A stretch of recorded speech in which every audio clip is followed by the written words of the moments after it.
अस्सलाम वालेकुम नाजरीन, बहुत ही ज़बरदस्त खबर लिए एक बार फिर मैं हाजिर हूँ।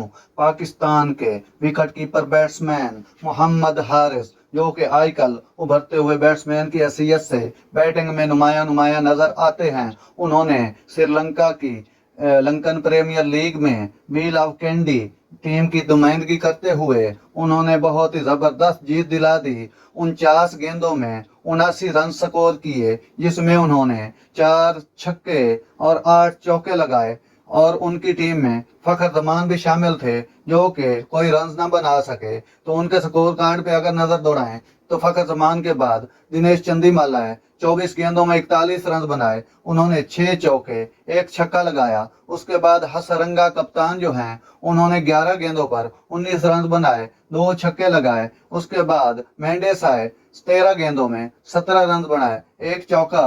और उसके बाद आसिफ अली पाकिस्तानी खिलाड़ी जो हैं, 13 बॉलों पर 15 रन बनाए, 1 छक्का लगाया।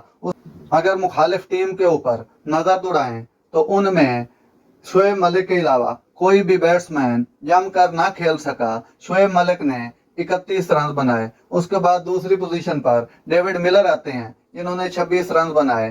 तो नाजरीन, इस मैच के man of the match Hasaranga बने, जिन्होंने 6 विकेटें ली हैं, 9 स्कोर दिए हैं, 4 ओवर में 11 गेंदों पर 19 रन भी बनाए थे। तो नाजरीन, ये था आज का जबरदस्त वीडियो जो मैंने आप तक पहुंचाया। अगर मेरा वीडियो अच्छा लगा हो तो मेरे चैनल को सब्सक्राइब जरूर कीजिएगा। अल्लाह हाफिज।